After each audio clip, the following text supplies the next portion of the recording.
انسان کا سب سے زیادہ تعلق اس کے رب کریم کے ساتھ ہوتا ہے۔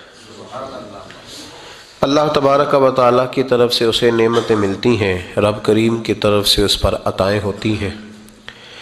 اللہ کی طرف سے وہ آیا ہے اور واپس اللہ ہی کی طرف لوٹ جائے گا۔ ابتدا بھی مالک کریم کی ذات ہے اور انتہا بھی اسی رب کریم کی ذات ہے۔ انسان دنیا میں جتنے بھی پیچ و تاب کرتا ہے، جتنی بھی دنیا داری کرتا ہے اور جتنے بھی معاملات میں وہ وقت گزارتا ہے، وہ سارے عارضی ہیں، وقتی ہیں، اور بہت ساری چیزیں تو صرف اور صرف دھوکہ ہیں اور دھوکے کے سوا کچھ بھی نہیں۔ اگر اس کا یہ ذہن بن جائے کہ میں نے اپنے تعلقات کو، اپنے معاملات کو اپنے رب کے ساتھ صحیح رکھنا ہے، تو جب اللہ کے ساتھ اس کے معاملات ٹھیک ہوتے ہیں تو بندوں کے ساتھ خود بخود ہی ٹھیک ہو جاتے ہیں۔ اگر خشیت الہی پیدا ہوتی ہے، خوف خدا اسے نصیب ہو جاتا ہے، اور اگر اللہ تبارک و تعالیٰ کا قرب اسے میسر آتا ہے، اس رستے کا یہ سفر شروع کر دیتا ہے، تو بندوں کے ساتھ تو معاملات ویسے ٹھیک ہو جاتے ہیں۔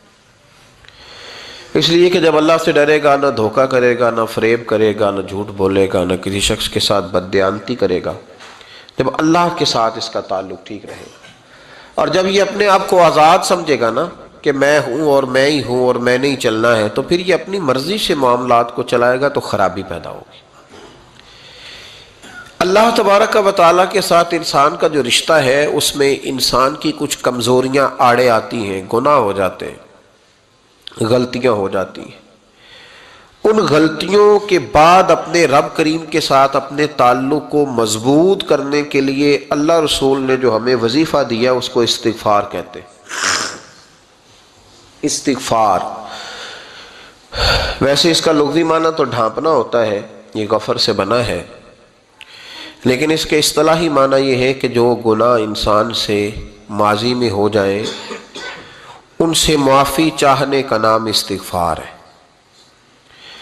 کچھ لوگ توبہ اور استغفار کا لفظ اکٹھا بولتے ہیں، لیکن توبہ کا معنی ہوتا ہے آئندہ گناہ نہ کرنے کا وعدہ کرنا، اور استغفار کا معنی ہوتا ہے پچھلے گناہوں سے اللہ کے حضور معافی مانگنا۔ اگرچہ مفہوم کے لحاظ سے یہ ہم معنی ہی بنتے ہیں، لیکن ان کا جو اصطلاحی مفہوم ہے وہ یہ ہے کہ جب آپ پچھلے گناہوں سے معافی مانگ رہے ہوتے ہیں تو اس کو استغفار کہتے ہیں۔ اللہ تعالیٰ نے اس استغفار کو بڑا پسند فرمایا، بڑا پسند فرمایا، اور یہ استغفار کے جملے مالی کو اتنے پسند آئے کہ اللہ نے نبی پاک علیہ السلام کو بھی حکم دیا، کہا محبوب آپ بھی میری بارگاہ میں استغفار کریں۔ اگرچہ حضور کا استغفار اس معنی میں نہیں ہے، بلکہ نبی پاک کا استغفار تو بلندی درجات کا معاملہ ہے، چونکہ استغفار خود ایک عبادت ہے، تو یہ عبادت کرنے کا اللہ نے اپنے محبوب کو بھی ارشاد فرمایا۔ جب فتح مکہ ہوئی تو فرمایا اذا جاء نصر اللہ والفتح، جب اللہ کی مدد آئی تو پھر فتح نصیب ہوئی، وَرَأَيْتَ النَّاسَ يَدْخُلُونَ فِي دِينِ اللَّهِ أَفْوَاجًا، تو پھر آپ دیکھیں گے لوگوں کو، لوگ فوجوں کی فوجیں دین میں داخل ہو رہے۔ لوگ پہلے ایک ایک دو دو کر کے آیا کرتے تھے، تو اب فوجوں کی فوجیں آ رہی ہیں، تو یا اللہ ہم کیا کریں؟ تو رب کریم نے فرمایا محبوب فَسَبِّحْ بِحَمْدِ رَبِّكَ وَاسْتَغْفِرْ، اپنے رب کے لیے حمد کرو، تسبیح پڑھو اور استغفار کرو۔ کیا کرو؟ استغفار، معافی مانگو، اس کے حضور آہذاری کرو، استغفار کرو۔ معنی یہ ہوا کہ جب تو غلطی ہو جائے پھر بھی استغفار کرو، جب اللہ زیادہ نعمتیں دے پھر بھی پھر بھی استغفار کرو۔ ہمارے ہاں یہ ہوتا ہے کہ جب تو کوئی نقصان ہوتا ہے تو وہ اللہ کی طرف سے ہوتا ہے، نقصان ہو جائے تو کہتے ہیں اللہ کی مرضی تھی، اور فائدہ ہو جائے تو کہتے ہیں میں نے محنت ہی بڑی کی تھی، میری جدوجہد بڑی تھی۔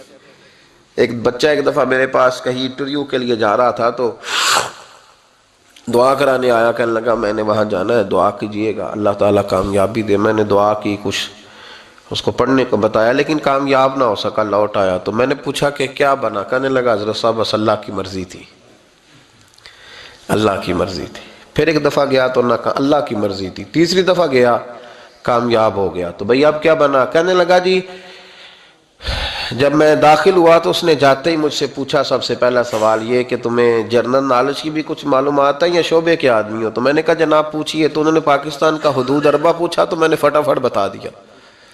پھر انہوں نے مجھ سے پوچھا کہ یہ جو مینار پاکستان ہے اس کی تجویز کس شخص نے دی تھی تو میں نے فٹافٹ اس کا بھی نام بتا دیا. پھر شارٹ ہینڈ کے 1-2 سوالات اس نے کیے تو وہ بھی میں نے بتا دیے تو الحمدللہ کامیاب ہو گیا. میں نے کہا بیٹے جب تو ناکام ہوا تھا تو اللہ کی مرضی تھی اور کامیاب ہوا ہے تو میں لگا دیے. اب اللہ کی مرضی کدھر گئی؟ یہ اتنا بڑا نقص ہے انسانی فطرت کا، اتنی بڑی کمزوری ہے کہ معاذ اللہ تعالی ہم کمزوریاں قدرت کے کھاتے میں ڈال دیتے ہیں اور ناکامیاں قدرت کے کھاتے میں اور کامیابیاں. کیا تماشا. حالانکہ ہونا یہ چاہیے تھا کہ جہاں انسان کمزور پڑے تو کہے میری غلطی تھی. صوفیاء یہ سبق دیتے ہیں، اللہ کے بندے یہ پیغام دیتے ہیں کہ جب تو کہیں ناکام ہو جائے تو سمجھ جائے تیری، اور جب تو کامیاب ہو جائے تو سمجھ رہے اللہ راضی ہو گیا تھا، اللہ نے رحمت کر دی، اس نے فضل کیا. تو یاد رکھیں استغفار، کئی چیزوں پہ استغفار ہوتا ہے، کئی چیزوں پہ، اور استغفار کا نفع ملتا ہے. کیا نفع ملتا ہے؟ وہ سورہ نوح کی آیت نمبر 10، 11 اور 12 میں اللہ نے بیان فرمایا کہ استغفار صرف گناہ سے معافی چاہنے کا نام نہیں بلکہ استغفار کا تمہیں فائدہ ملے گا. کیا؟ رب فرماتے ہیں فَقُلْ تُسْتَغْفِرُوا رَبَّكُمْ. جب حضرت نوح کی قوم قحط کا شکار ہو گئی، آزمائشیں آ گئیں، تو آ کے حضرت نوح سے کہنے لگے اب ہم کیا کریں؟ تو کیا کہا حضرت نوح نے؟ فرمایا فَقُلْ تُسْتَغْفِرُوا رَبَّكُمْ. آپ نے فرمایا اپنے رب سے استغفار کرو، اپنے رب سے. انہوں نے قحط کی بات کی، انہوں نے کہا کہ کھیتیاں اجڑ گئی ہیں، بارش نہیں ہو رہی، قحط کی بات کی. آپ نے کیا کہا؟ استغفار کرو. کیوں کہ انہو کان غفارا، بے شک اللہ بڑا ہی بخشنے والا. وہ کیا کرے گا؟ یرسل السماء علیکم مدرارا، وہ تم پر موسلا دار بارش برسائے گا. جب تم استغفار کرو گے تو اللہ موسلا دار بارش برسائے گا. وَيُمْدِدْكُمْ، اور وہ تمہاری مدد کرے گا. استغفار کرنے والے کی اللہ کیسے مدد کرے گا؟ بِأَمْوَالٍ وَبَنِينَ، تمہیں مال بھی عطا کرے گا اور بیٹے بھی عطا کرے گا. بارش بھی دے گا استغفار کرنے والے کو، اور مال اور اولاد سے اس کی مدد بھی کرے گا. وَيَجْعَلْ لَكُمْ جَنَّةٍ وَيَجْعَلْ لَكُمْ أَنْهَارًا، اللہ تمہیں جنت بھی عطا کرے گا اور تمہیں نہریں بھی عطا فرمائے گا. تمہارے لیے جنت بھی بنائے گا، انہار بھی بنائے گا. توبہ کا، استغفار کا تمہیں یہ فائدہ ملے گا. ایک استغفار، ہمارے بزرگوں نے وہ لکھا ہے کہ جب انسان کو اللہ نعمتیں دیتا ہے تو پھر رب کا حکم ہے کہ اس پر شکر بھی کرے. نعمتوں پر اللہ کا شکریہ نہ کرنے پر بھی استغفار کرنا چاہیے کہ اللہ تو نے بڑا کچھ دیا تھا پر میں شکر ادا اس پر بھی. ہمارا تو اب یہ حال ہے کہ جو ہمارے پاس چیزیں ہیں وہ ہم کہتے ہیں یہ تو میرا حق تھا، لیکن جو نہیں وہ مجھے فٹافٹ ملنی چاہیے. مطلب اگر میرے پاس صحت ہے تو اس کو میں اپنا حق سمجھ لیتا ہوں کہ یہ تو میرا، یہ چونکہ ٹھیک ہے جی، یہ تو صحیح ہے، تندرستی ہے یہ تو ٹھیک ہے، لیکن کار کوئی نہیں، وہ ذرا مل جانی چاہیے. اولاد تو میرے پاس ہے، وہ تو میرا حق تھا، میرا رائٹ تھا، معاذ اللہ وہ تو ہم نے حق بنا لیا. اور میرے پاس بنگلہ کوئی نہیں، وہ مجھے فٹافٹ مل جانا چاہیے. بھئی یہ کس طرح تیرا حق تھا؟ کس حساب سے؟ یعنی جو چیزیں ہیں ان کو سنبھالنے کی فکر نہیں ہے، اور جو نہیں ہے ان کے طلب کی فکر لگی ہوئی ہے. شکر نعمت کو محفوظ کر دیتا ہے، شکر نعمت کو محفوظ کر دیتا ہے، اور ناشکری نعمت کو لَئِن شَكَرْتُمْ لَأَزِيدَنَّكُمْ وَلَئِن كَفَرْتُمْ إِنَّ عَذَابِي لَشَدِيدٌ. اللہ فرماتے ہیں شکر کر، میں تیری نعمتوں میں اضافہ کر دوں گا، اور ناشکری کرے گا تو عذاب دوں گا. شکر نہیں نہ ہوتا، شکر نہیں ہوتا. دیکھیں نا، 100 روپے ابا جی نے دیا ایک بچے کو اور اس کو کہا کہ جا دکان سے کچھ چیز لے آ، تو وہ 100 روپیہ اس نے رستے میں جاتے کہیں پھاڑ دیا یا گوا دیا، تو اب وہ والد سے دوبارہ 100 مانگتا ہے، تو والد کہتا ہے کہ پہلے 100 کا تو نے کیا کیا؟ نہیں سمجھ آئی آپ کو میری بات؟ پہلے 100 کا کیا کیا؟ تو وہ کہے گا جی باپ میرا دل کرتا تھا میں نے پھاڑ دیا. جوان بچہ ہے، سمجھدار ہے، 12-14 سال کا ہے. میرا دل کیا تھا میں نے پھاڑ دیا، ختم ہو گئی بات. تو ابا نیا 100 دے دے گا؟ سبحان اللہ. کتنے خوش ہو کے آپ کہہ رہے ہیں نہیں دے دینا سو. یہ کیسے ہو سکتا ہے بھائی؟ کروڑ پتی والد بھی ہو تو 100 کا نوٹ دوبارہ دیتا کیوں؟ بیٹا نہیں اس کا پیار نہیں، کیوں نہیں دے رہا؟ وہ کہتا تو نے میرے پہلے 100 کی قدر نہیں ڈالی، نیا تجھے کیسے مل جائے؟ تو نے خیال ہی نہیں کیا، تو نے جدوجہد ہی نہیں کی. تو نے حضرت مولا رومی نے مثال دی ہے، جناب رومی فرماتے ہیں کہ بغیر محنت کے لوگوں کو اللہ نے نعمتیں دی ہیں تو انہوں نے شکر ہی نہیں ادا کیا. اندھے سے پوچھ آنکھ کی قدر کیا ہے. پوچھ اندھے سے، پوچھ معذور سے کہ ٹانگوں پہ چلنا کتنی بڑی نعمت ہے. کبھی پوچھ اس سے جس کا مکان تو ایک کنال میں ہے پر رونے والا بچہ کوئی بھی نہیں. پوچھ اس سے جس کی جیبیں دولتوں سے بھری ہوئی ہیں پر کوئی نہیں کہتا کہ ابا 10 روپے دینا. پوچھ یہ کتنی بڑی تکلیف ہے. حضرت رومی نے لکھا ہے، وہ فرماتے ہیں کہ ایک والد تھا تو اس نے بڑی دولت کمائی تھی تو اس کا بیٹا بے دریغ ہی اڑاتا رہتا تھا. کبھی ادھر پیسے بھگا دیے، کمائے نہیں تھے نا، محنت نہیں نہ کی تھی، کمائے نہیں تھے. والد بڑا سمجھاتا تھا پر سمجھ نہیں آتی تھی. ایک دن اس کے ابا کے ذہن میں ایک بات آئی. وہ کہنے لگا بیٹے یار میں کنگال ہو گیا ہوں، اچانک حالات خراب ہو گئے، ایک آنا مجھے چاہیے، دوائی خریدنی ہے، کہیں سے لے کے آؤ. اس نے کہا ابا مسئلہ ہی کوئی نہیں، یار ہی بڑے ہیں، بہت سارے لوگوں کے ساتھ رات میں جاتا ہوں روٹی کھانے ہوٹل میں، کئی ہیں جو میرا انتظار کر رہے ہوتے ہیں، فیس بک والے اور جناب وہ سیلفی والے بڑے سارے ہیں جو کہتے ہیں تیرے بغیر گزارا ہی نہیں. بڑے ہیں جو روز سویرے اٹھ کے پہلے مجھے السلام علیکم کا میسج کرتے ہیں پھر اس کے بعد کسی اور سے. بڑے ہیں، کوئی مسئلہ ہی نہیں. ایک کے پاس گیا، ایک آنا چاہیے، اس نے دے دیا، لا کے ابا کو دیا. تو ابا گھر کے اندر جو امیر لوگ ہوتے تھے گھر میں کنواں کھدوا لیتے تھے. ابا کنویں کے کنارے بیٹھا تھا، جب بیٹے نے آنا لا کے رکھا تو اس نے پانی میں پھینک دیا. اگلی صبح پھر کہا بیٹے ایک آنے کی ضرورت ہے، دوا خریدنی ہے. اس نے کہا مل جائے گا. 2 4 5 دوست ابھی ہیں بڑے مالدار، ان سے جا کے کہا، ایک سے آنا لایا، ابے نے پھر پھینک دیا، تیسرے دن بھی پھینک دیا، چوتھے دن بھی. یار اب ختم ہو گئے. کچھ آہستہ آہستہ دوستوں کو پتہ چل گیا کہ کنگال ہو گیا ہے، خبر پھیل جاتی ہے نا، اب بھوکا ہو گیا ہے. اب آہستہ آہستہ موبائل بند ہونے لگے، آہستہ آہستہ جو ہے وہ نمبر بلاک ہونے لگا، حالات بگڑ گئے. اب جب اسے پتہ تھا کہ یار تو اب دروازہ کھٹکھٹاتا ہوں تو کہتے ہیں کہ اسے کہہ دو میں گھر نہیں، ابا نے تو آنا مانگنا ہے اور میں بے دریغ دولت ابا کی اڑاتا رہا ہوں، اب یہ بھی نہیں کہہ سکتا کہ مجھے دیتا کوئی نہیں. شہر سے باہر نکل گیا، سارا دن مزدوری کی، جد و جہد کی، کبھی کام کیا نہیں تھا، ہاتھوں پہ چھالے پڑ گئے. بڑا مشکل ہوتا ہے جن لوگوں نے کام نہ کیا ہو، انہیں کرنا پڑ جائے تو. تکلیف کا شکار ہو کے ایک آنا کمایا، شام کو لا کے والد کی ہتھیلی پہ رکھا تو اس نے پھینکا نا جب کنویں میں تو چیخ پڑا، کہنے لگا ابا جی آپ سیانے بیانے بندے ہیں، روز پیسے لا کے دیتا ہوں، کنویں میں پھینک دیتے ہو، کوئی کرنے والی بات کرو، نہیں دوائی کھانی تو نہ کھاؤ، ضائع کیوں کرتے. تو بیٹے کو باپ نے تھپکی دے کے بٹھا لیا. اس نے کہا بیٹا میں نے پہلے دن تو نہیں پھینکا، تو 7واں دن ہے، میں روز پھینکتا ہوں، آج تیری چیخیں کیوں نکلی؟ کہنے لگا ابا پہلے ادھار کے تھے آج مزدوری کے ہیں. نہیں سمجھ آئی بات؟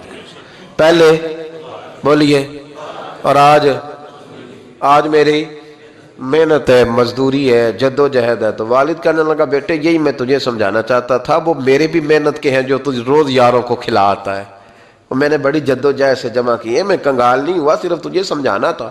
او بھائی یہ آنکھیں تیری محنت کی نہیں نا، اس لیے تو شکر نہیں ادا کرتا. یہ وجود، یہ ٹانگیں، یہ شعور، یہ تیری جد و جہد کا نہیں. جو عقل کی دولت اللہ نے دی ہے نا، یہ تیری محنت کی نہیں. اگر محنت کی ہوتی تو سجدے میں پڑا رہتا، تو خیال کرتا. اللہ نے آنکھیں دی ہیں قرآن دیکھنے کے لیے، جب کوئی کسی گندی چیز کو دیکھتا ہے تو ناشکری کرتا ہے، جب غلط طرف اٹھاتا ہے یہ چیزیں تو ناشکری کرتا ہے. صاحبو یاد رکھنا اور اس پر ضرور غور کرنا کہ جب نعمتوں کا شکر ادا نہ کیا جائے تو پھر ہمیں استغفار کا حکم دیا گیا ہے. پھر کیا کرنا ہے ہم نے؟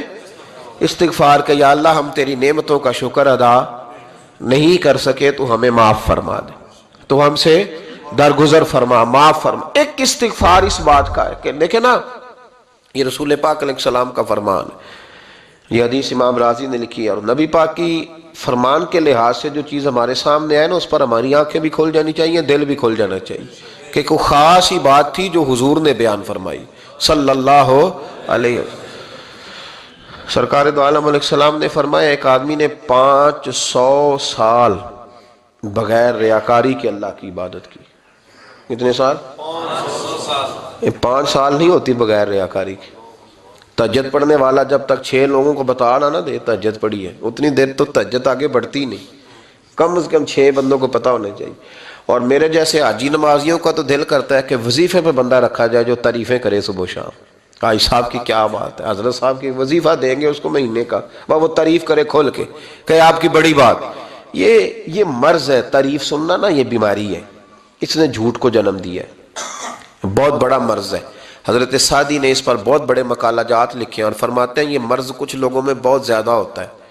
ایک امیروں میں، امیر لوگ ناراض نہ ہو جائیں پر انہوں نے کہا ہے تو کوئی حکمت ہوگی نا، امیروں میں تعریف سننے کا مرض بہت زیادہ ہوتا ہے۔ فرماتے ہیں ایک بادشاہوں میں اور تیسرا عورتوں میں، ان میں یہ بیماری بہت زیادہ ہوتی ہے۔ کوئی تعریف نہ کرے تو خود اپنی کرنی شروع کر دیتے ہیں، خود ہی کہہ دیتے ہیں کہ کیا بات سی، میرے ابا جی تے وہ تے 100 حال چلدا سی تے 150 بندہ ٹکر کر، ابا جی دی چھڈ تو دس تیرے کنے چل دے، تیرے کو کنے بندے روٹی کھاندے، اپنی بات کرنا۔ اقبال کہتے تھے تو وہ آبا تمہارے ہی مگر تم کیا ہو، ہاتھ پہ ہاتھ درے منتظر فرداؤ، ابا جی کی دادا جی کے چھوڑ اپنی کر، ہمیں تو تیرا پتہ ہے تو اپنی بات کر، تیرے اندر بھی کوئی چیز ہے کہ نہیں۔ ابا دادا تو سب کے بڑے ہیں، حضرت آدم کی اولاد ہے تو حضرت آدم نبی تھے، تو باپ دادا تو سب کے بڑے بڑے ہی ہیں، بات یہ ہے کہ اپنی بات کرنی چاہیے نا۔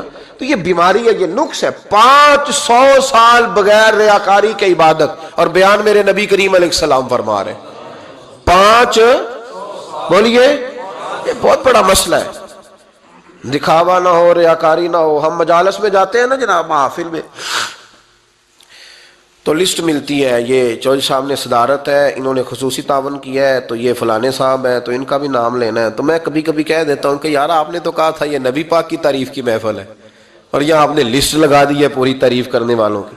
کچھ ضروری ہے کسی کا نام لینا اور اس کا جناب ذکر کرنا اور اشتہار پہ اس کی فوٹو آنا، یہ کچھ ضروری ہے؟ ویسے بھی کوئی اچھا لگتا ہے کہ نبی پاک کے نام کی محفل اور میں کہوں میں صدارت کر رہا ہوں؟ ڈرنا چاہیے نا مجھے اللہ تعالیٰ سے، حضور کی محفل اور میری صدارت، اس پر کبھی غور کریں۔ اگر کوئی راہ طریقت کا مسافر ہوگا تو تڑپ جائے گا کہ نبی پاک کے نام کی محفل اور سرپرستی ایک ایسے آدمی کی جس کو وضو تک نہیں کرنا آتا، چھ معنی دار ہے، وہ دھندا ہے معاذ اللہ تعالیٰ، جس کا جو دل کرے وہ کرتا جائے۔ 500 سال بغیر ریاکاری کی عبادت کی، 500 بڑا مشکل ہوتا ہے۔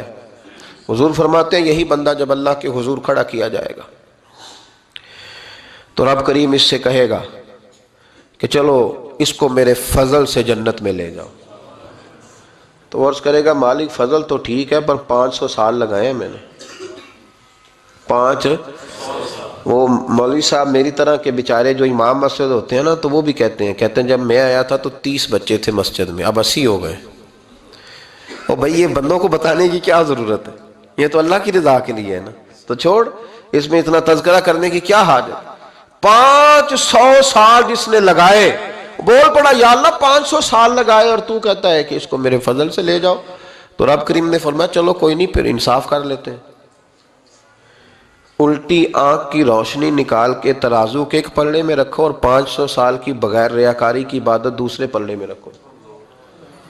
کبھی اس مریض سے پوچھنا جس کو ڈاکٹر کہہ دیتا ہے کہ تیری آنکھ کا علاج نہیں ہو سکتا، بے بس ہوتے ہیں ڈاکٹر، جواب دے جاتا ہے شعور۔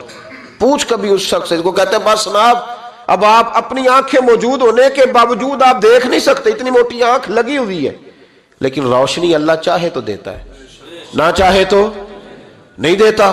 500 ایک آنکھ کی روشنی ایک پلڑے میں رکھ لو اور دوسرے میں 500 سال کی عبادت رکھ دی، اللہ اکبر۔ تو رب کریم نے فرمایا اب تولو، جب تولی تو وہ عبادت تھوڑی تھی اور ایک نعمت زیادہ تھی۔